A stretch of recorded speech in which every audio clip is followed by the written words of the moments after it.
La transparence manque dans la gestion de la ville d'Antananarivo, selon certaines conseillères municipales après la session extraordinaire du conseil municipal qui s'est tenue la semaine dernière. Une session durant laquelle l'organigramme de la commune a été une nouvelle fois modifié. Un énième amendement qui justifie le manque de maturité des dirigeants selon ses élus.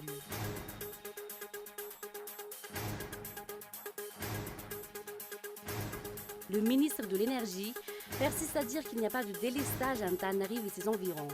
Les coupures d'électricité qui sont devenues fréquentes ces derniers jours résultent de problèmes techniques, selon Rodolphe Ramanantsoa. Malgré ces coupures, les factures de l'électricité ne cessent de grimper. Cela entraîne la grogne des abonnés.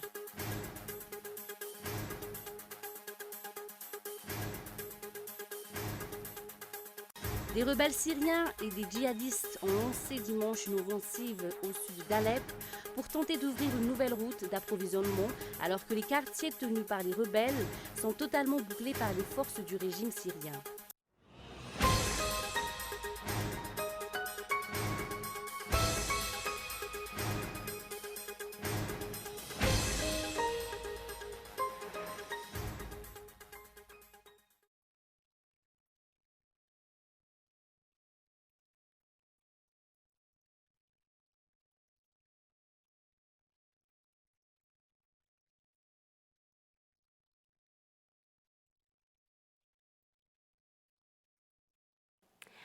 Bonsoir à tous et merci d'être avec nous dans ce journal.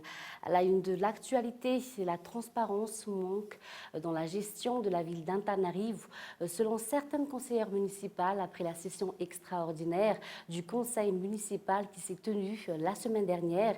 Une session durant laquelle l'organigramme de la commune a été une nouvelle fois modifié. Un énième amendement qui justifie le manque de maturité des dirigeants selon ses élus.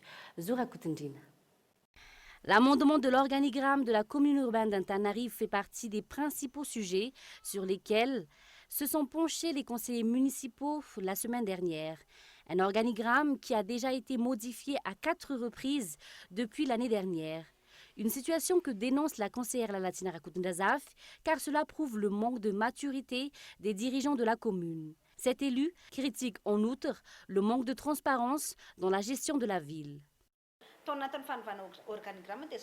L'organigramme a été amendé. Le poste de 3e adjoint au maire a été supprimé. Nous avons réclamé l'élaboration d'indicateurs de performance permettant d'évaluer les structures ou les personnes à qui sont confiées des responsabilités au sein de la commune. Mais c'est loin d'être le cas. L'organigramme a été modifié à plusieurs reprises. C'est de l'amateurisme pur et simple.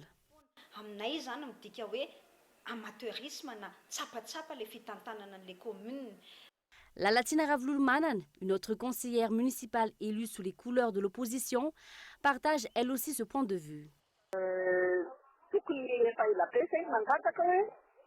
Nous avons demandé depuis longtemps à ce que le maire de la ville définisse son programme et fixe ses priorités en tenant compte du budget disponible. L'organigramme mis en place devrait aussi tenir compte de ces réalités, ce qui n'est pas le cas. Durant le vote, par exemple, 33 ont voté en faveur du nouveau organigramme, 14 ont voté contre.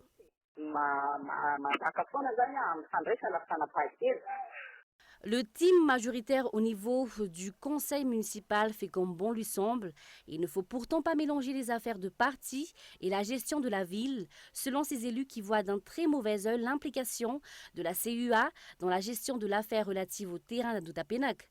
Un terrain qui est au centre du litige entre l'État central et le groupe TICO de l'ancien président Marc Avalmanan et non moins président du parti Team. Toujours dans cette page politique qui succédera à Lala Rassendassen à la tête du FJKM.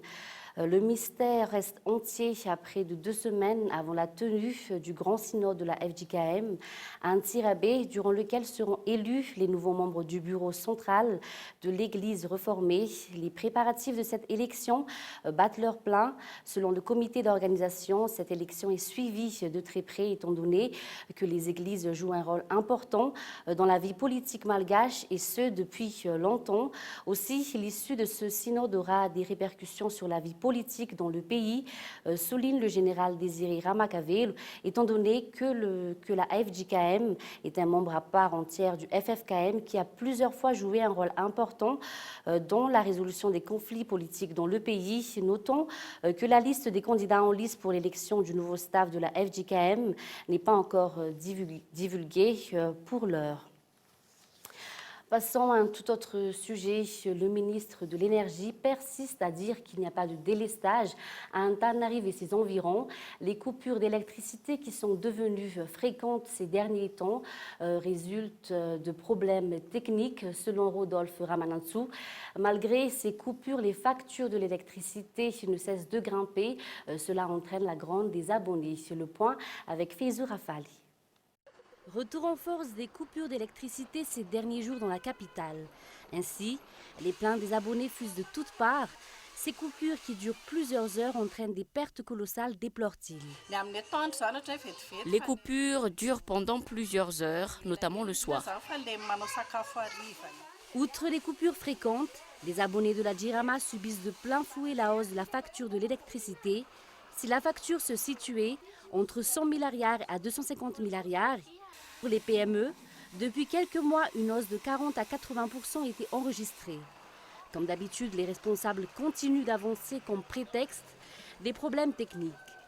L'effondrement d'un poteau électrique a par exemple engendré les longues coupures survenues le week-end dernier, selon le ministre de l'Énergie. C'est pas normal ici accident, Il n'y a pas de délestage. Le problème survenu vendredi dernier est dû à l'effondrement d'un poteau électrique de 63 kV qui a été percuté par un camion. Des coupures durant jusqu'à 30 minutes ont ainsi été enregistrées. Les quartiers comme Itos, Ivato, Talatamat, Anteiruk, Suavmaswanj, Ambumanarn, Analamains, Tiadan, 67 hectares, Bessaret, figurent parmi les principales victimes des coupures d'électricité. Le redressement de la Jirama tarde. La semaine dernière, pourtant, l'ambassadeur de Turquie avait révélé qu'une grande compagnie turque dans le domaine de l'énergie a signé un contrat de 80 millions de dollars avec la société Jirama. Toujours dans ce contexte, les sanctions de la CITES à l'encontre de Madagascar seront connues en septembre prochain lors de la convention des parties qui aura lieu en Afrique du Sud. Le délai fixé par la CITES pour permettre à Madagascar de remplir toutes les conditions permettant de lutter efficacement contre les trafics de bois précieux a déjà expiré. Seul le décret mettant en place la chaîne spéciale qui se chargera de lutter contre les trafics de bois de rose est effectif depuis juin dernier. Jusqu'ici, les trafiquants de bois de rose continuent de sévir en toute impunité. Malgré les promesses faites par le chef de l'État, la lutte contre les trafics de bois de rose est loin de se concrétiser. Selon le président de l'Alliance Vargas, les sanctions de la CITES paraissent inévitables. Ce dernier continue de critiquer la non-application des lois en vigueur, notant que l'affaire des 30 000 rondins de bois de rose saisis à Singapour devrait être rouverte le 5 août prochain. Également, dans l'actualité, 75 candidats n'ont pas passé l'examen du baccalauréat au LMA Ampeflou. Durant la matinée, les quelques 2330 candidats se sont penchés sur l'épreuve de philosophie, une épreuve jugée difficile par certains candidats, même s'il avait eu à choisir entre 3 sujets différents. Youn Lassen. Aucun incident majeur n'a été signalé ce jour au lycée moderne d'Ampeflou lors de la première journée du baccalauréat. Sur les 2405 candidats inscrits dans ce centre, 75 étaient absents, a expliqué le chef de centre. Les oublis de convocation et de carte d'identité scolaire pour les mineurs ont été les cas les plus fréquents. Le taux d'absence est de 3,11% cette année. Une hausse du nombre des candidats a été enregistrée cette année. Aucun incident n'a été signalé. Il n'y a aucun risque que d'autres personnes viennent se substituer aux candidats. Les quelques 178 000 candidats répartis à travers l'île se sont penchés sur l'épreuve de philosophie ce matin. À l'issue de cette épreuve de 4 heures, certains candidats ont révélé avoir eu du mal à se souvenir des citations adéquates pour soutenir leurs idées. D'autres n'ont carrément pas maîtrisé les sujets. Tous les sujets qui ont été proposés sont très difficiles. Contrairement aux années précédentes, les candidats au baccalauréat dans la capitale bénéficient d'une météo plus clémente cette année. Notons que l'aîné des candidats a 73 ans, si le Benjamin a 12 ans. Pour ceux qui ont choisi les épreuves pratiques d'éducation physique et sportive, l'examen prendra fin ce jeudi. Ceux qui passeront l'épreuve théorique d'EPS devront patienter jusqu'à vendredi.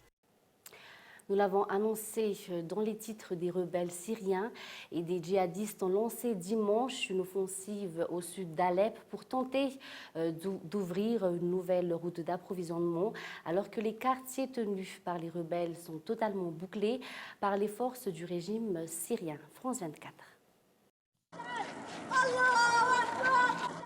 Ces enfants tentent de se protéger des bombardements du régime. À Alep, c'est devenu l'une des armes de la population des quartiers assiégés. Mettre le feu à des pneus pour obscurcir le ciel et gêner la visibilité des pilotes. Depuis plus de 2 semaines, les troupes du régime de Bachar al-Assad assiègent totalement les quartiers aux mains des insurgés. Avec le soutien des Russes et des milices chiites, elles ont réussi début juillet à couper le dernier axe d'approvisionnement des rebelles menant au nord, la route du Castello.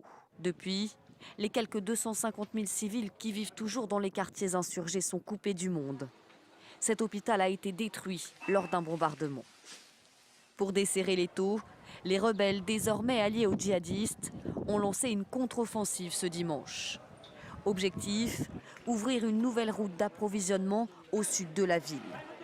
Il s'agirait de la plus importante contre-attaque des insurgés depuis des mois que dure la bataille d'Alep. La cité est aujourd'hui en grande partie détruite, mais elle reste stratégique, notamment en raison de sa proximité avec la frontière turque. Et enfin, Ankara a convoqué lundi le chargé d'affaires de l'ambassade d'Allemagne pour lui demander des explications sur la décision d'interdire un discours d'Erdogan par vidéo lors d'une manifestation à Cologne de milliers de Turcs pro-gouvernement. Regardez. Interdire la diffusion d'une vidéo de Recep Tayyip Erdogan, pour la Turquie, c'est une atteinte à la démocratie. Comment les Allemands qui parlent de liberté d'expression peuvent-ils interdire à notre président de se joindre par vidéoconférence à une manifestation autorisée? C'est contraire à la liberté d'expression. Dans le monde entier, les politiciens peuvent s'adresser librement à leur diaspora, en personne ou par vidéoconférence. Ankara a convoqué le chargé d'affaires de l'ambassade d'Allemagne pour obtenir des explications. Dimanche, alors que plusieurs dizaines de milliers de partisans du président turc s'étaient rassemblés à Cologne, aucun signe de Recep Tayyip Erdogan.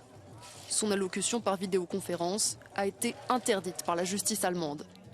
L'Allemagne dit avoir voulu éviter l'exacerbation des tensions au sein de la communauté turque et tente de minimiser cet incident diplomatique.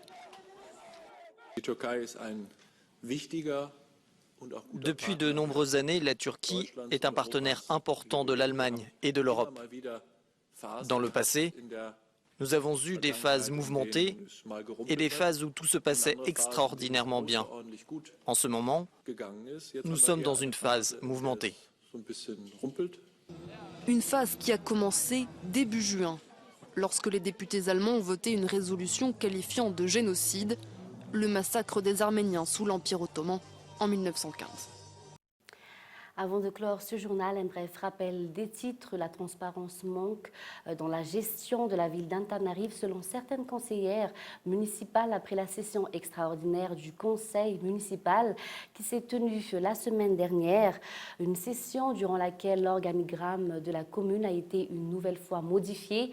Un énième amendement qui justifie le manque de maturité des dirigeants selon ses élus. Et puis le ministre de l'Énergie persiste à dire qu'il n'y a pas de délestage à Antananarive et ses environs.